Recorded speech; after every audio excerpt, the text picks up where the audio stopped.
coming to your hood, man. You niggas love me out here. I be that Pyro 1560 bloodhound.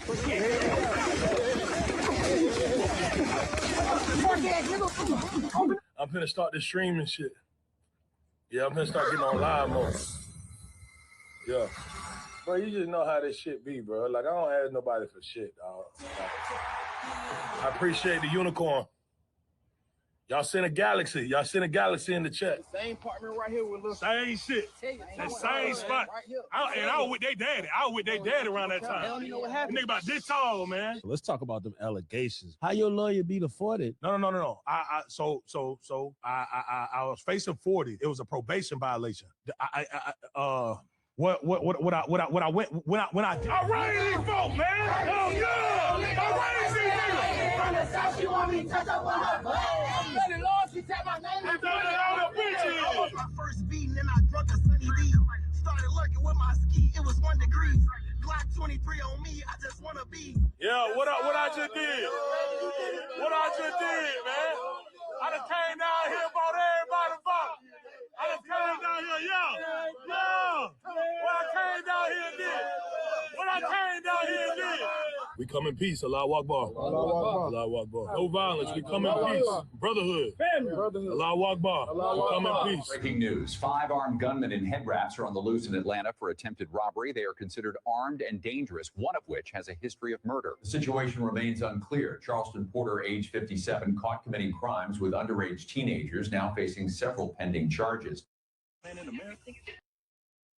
The Black Anglo-Saxon, your favorite neighborhood political scientist. Welcome to another episode of From the Hood to the Hill. And today we're going to be talking about Druski, the generational divide, and how it impacts not only the political spectrum, but our daily lives, the teen takeovers that we continue to see. And I really want to go into and get into how the lack of maturity from our elders do not create an environment for us as a community to thrive. And I want to start off by saying that myself, I am from Washington, D.C., born and raised inside of Southeast, the hood. And the reason why you have the show's name is because I've been able to work in D.C. politics, whether it be in the DNC or whether it be in council, the Wilson building, the mayor's office, etc. I find myself in what I call political cultural limbo, where I am stuck between the people who exist in the echo chambers and the bubbles, but also the very thing that which I came from. And it gives a very interesting perspective on in terms of how I particularly see things, because I use both of those to inform how I not only speak, but how I navigate and how I approach what it is, community organizing, activism, whatever you want to call it, but just how I navigate through the confines of Washington, D.C. Now, what I'm going to say is when we talk about our elders are in a position where they have not matured in a space that allows them to, one, not be able to take critique, right?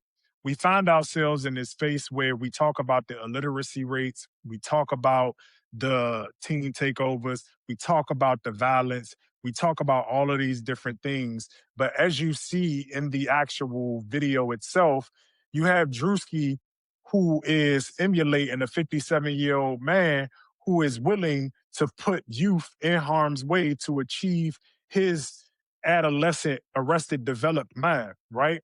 Because I don't know, I can only speak for DC.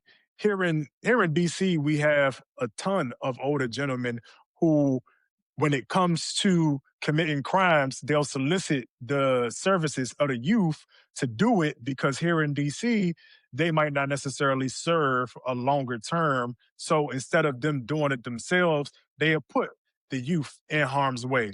They'll put the youth in harm's way when it comes to getting them hooked to vices, whether it be gambling, drugs, drinking, alcohol, or even in terms of how they actually resonate and relate into them, whether it be the overall culture, the cultural. And what I mean by that is there's a level of debauchery that exists when it comes to the way we perform our manhood in terms of being overly violent in some cases, and then also at the same time being reckless. And a lot of it stems from just being reckless because you don't necessarily see that future and because you are dealing with those people who don't necessarily have the actual maturity, acumen, and capacity. You find yourself not having any roadmap. So when we have these elders having all of these conversations and talking about what the youth does not do and what the youth is not capable of or have the capacity to do, unfortunately, again, we do not have a elder group who is able to take critique in stride without being passive aggressive, without trying to sabotage, or without isolating socially the person in which brings the critique. Because this isn't something that's just isolated to the hood. This isn't just something that's isolated to subcultures and the subculture of Black people in America. This behavior is also indicative of how people operate professionally and politically, which is why I think that this is a great conversation to have because we see it play out. I just got done talking about the NAACP and how they themselves, due to lack of foresight, due to lack of capacity, due to lack of willingness, due to lack of desire to want to have a firm grasp on the policies, the vision, as well as the overall community health, they find themselves, or we find ourselves now in a position to where, yes, we are losing our rights at the moment, but because they are, and this is an example, a professional example of the Druski skit, they're asking youth to now step in and fill the gap to where they themselves, the youth, are having to sacrifice.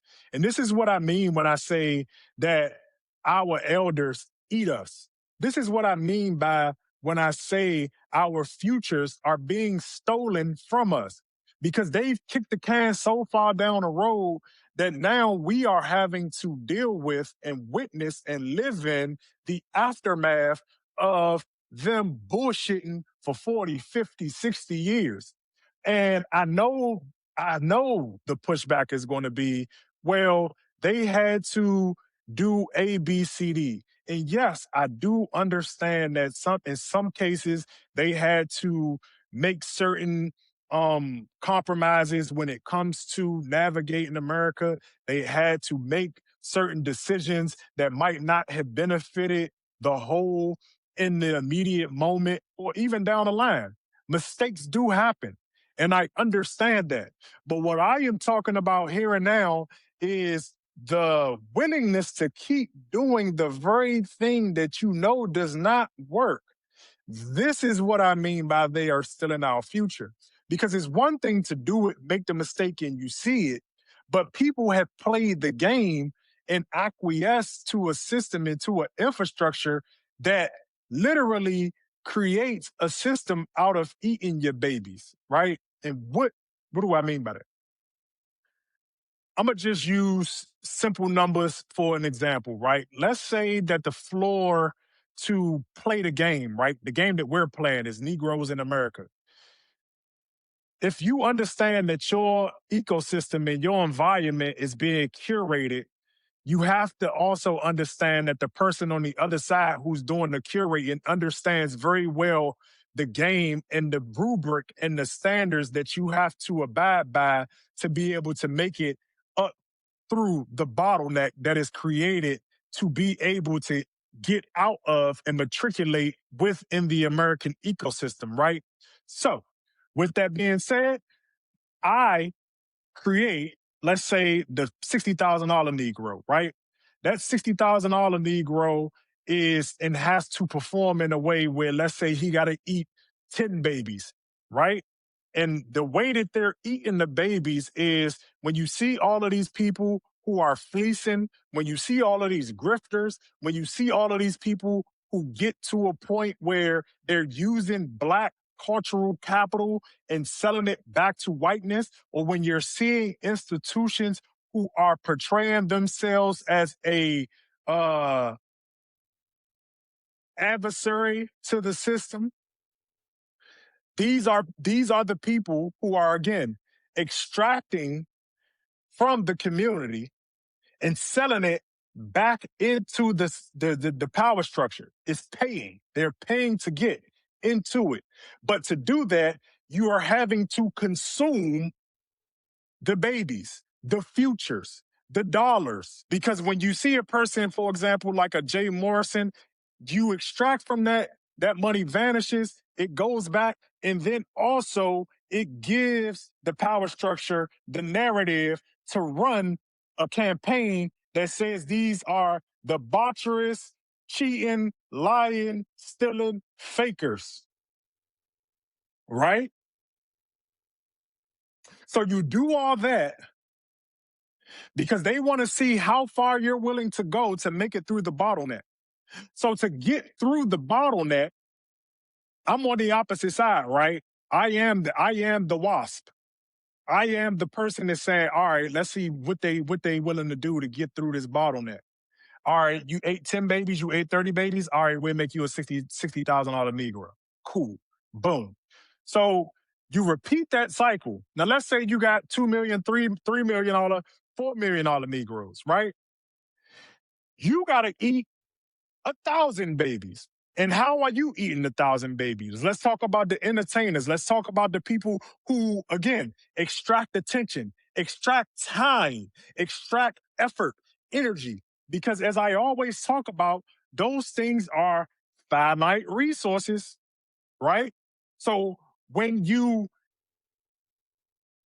already curate an environment that is scarce in time, effort, energy, and all of these different things, you understand, okay, you're willing to play this game, knowingly or unknowingly, I'll make you a $4 million Negro. You got to eat those babies, though. And you got to keep eating those babies. And and understand what I'm saying, eating babies, because again, I'm talking about Negroes right now, but this is the American infrastructure. This is the ecosystem. You got to eat the futures. And the futures is the babies, right?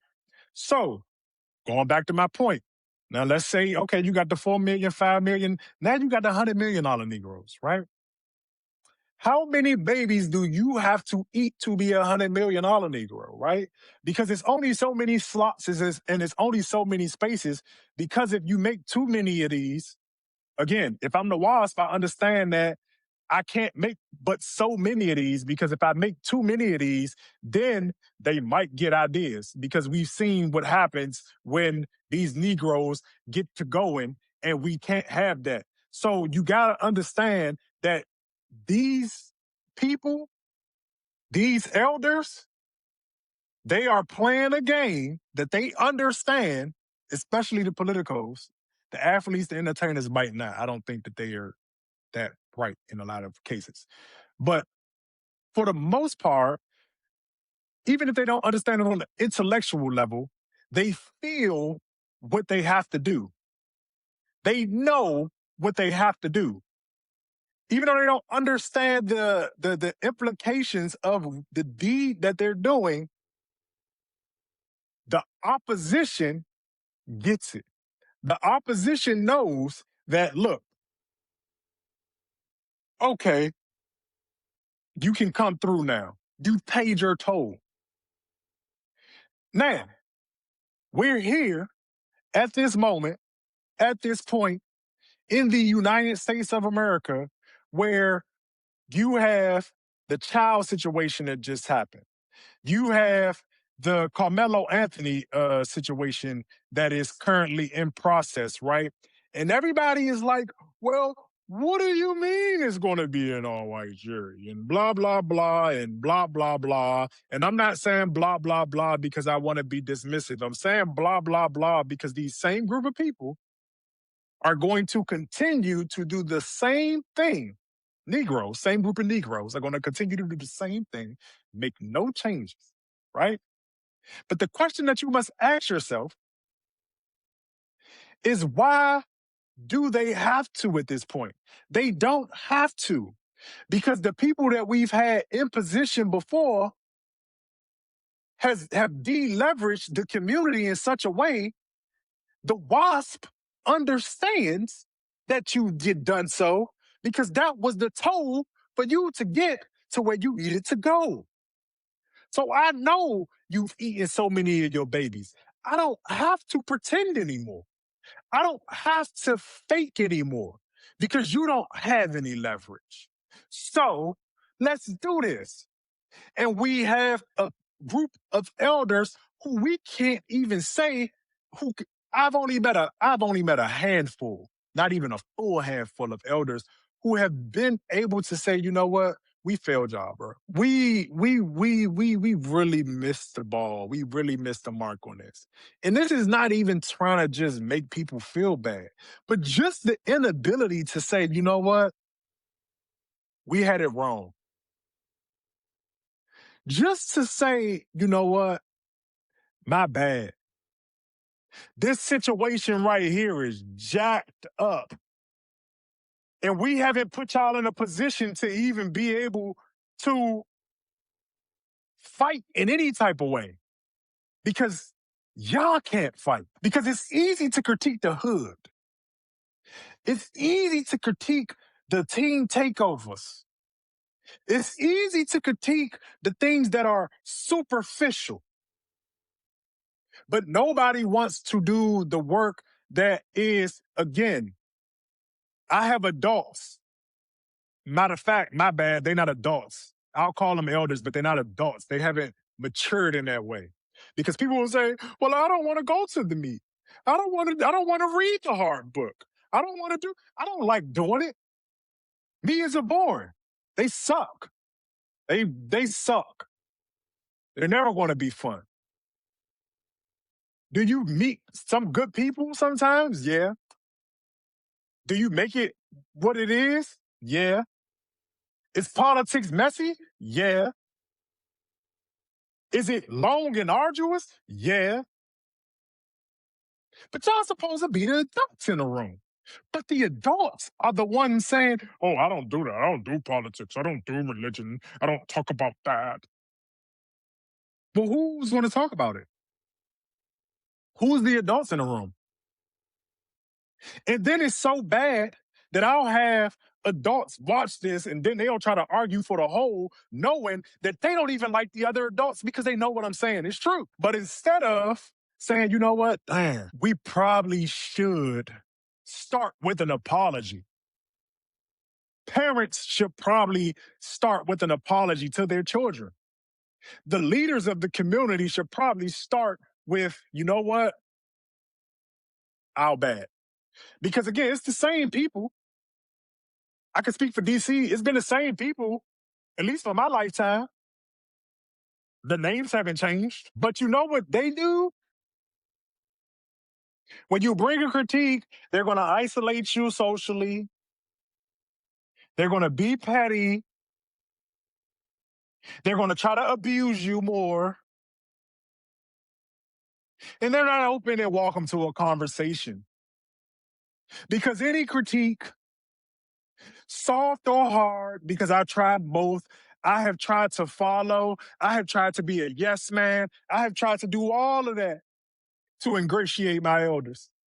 But the moment you disagree, oh, you're disrespectful. Oh, you don't listen. You're just young. You don't know. Well, apparently y'all don't know either because guess what? We're still losing. Every game that you've had as a result of having adults, you all have squandered because you all just started partying and bullshitting and being kids. People walk around now and say, well, oh, 50 is the new 20. No, 50 is 50, nigga. What are we talking about? Be 50. Why are you trying to keep up with the youngins? Why you got parents trying to keep up with their kids? I'm not on no TikTok doing no TikTok dances. What I look like, man? And the sad part is we can only have this discussion through a comedian, through comedic relief, because we aren't grown enough to actually have a conversation about how it actually impacts our day in, day out lives and the ability for people to be literate, for the people, for people to have capacity. Not to even be professionals, but to be human beings, capable human beings. Let's just start there, because here we are in a situation and we can't even get people to have functional relationships due to the lack of adults. My bad, they're not adults. Due to the lack of older people missing the mark on raising the younger people. And now the younger people are getting the blame when the question should really be, where were the adults? Where were the adults? Out there trying to be 20. Like the Druski video implicates. And it's frustrating because people will say to me, well, Devon, you can't be vulgar. That's too vulgar. Well, guess what? The shit that we going through right now is vulgar as fuck. History is vulgar as fuck. Life has vulgarities. And you need to, and to be an adult, you need to understand that and sometimes accept that, yes, this is vulgar. I'm not justifying vulgarities for vulgarity's sake, but the point is that people, come on, that there are certain things that you shouldn't be able to digest on the first try. You might gotta spit it back up and eat the throw up because it's just that nasty. It's disgusting. And that's what it is. And you gotta accept that and you gotta eat it. But we don't got adults who know how to eat the throw up. Because, oh, that's too nasty. Oh, he said it that way. He said it this way. He said it that way. He said it this way. Oh, my God, his tone was so loud. Oh, my God, his tone was so low. Oh, my God, he didn't use the right word. He said sis this, and we changed it to this, and we changed this word to that. You can't say this word, and you can't say that word. And all right. Safe spaces. All right. And you think that you're going to find and get any change as a result of doing and operating like that? No, no, no. No, no, no. That's not how that works. That's not how that works, people. You have to be willing to accept the vulgarities and move right through them. And right now, we don't have anybody at the wheel. The old people are blocking people from taking the wheel while they on dialysis. And then they calling on us when they hit the fan, but you won't even put me in position. People be like, Devon, what's the solution? Or why aren't you doing anything? I live in a community where everybody got my number, right? And the only time they want me to come is to spectate after I told them not to do the shit a certain way because I knew it was going to fail that way because y'all approaching it from a childlike mindset. And I'm going to just end it with this because I don't want to belabor the point. But as I always say, you have to build the ship for the sea that you wish to sail, or the storm that is coming. Again, I'm not a super heavy religious person, but Noah's Ark in this moment in time is very prominent. You got to build the ship before the storm comes. You can't wait till the storm comes to just hop in the ship. It ain't there. That was my whole point about the NAACP approach. It's not disagreeing with the sentiment. It's disagreeing with the fact that you Negroes ain't built nothing to tell people not to take the upward mobility that you have allowed to be clipped. All parents and elders suck. and they don't want to apologize. And they suck because they don't want to apologize, not because they made mistakes. Mistakes are fine. But the fact that you won't even apologize, the fact that y'all won't even acknowledge, the fact that there can't even be a conversation without it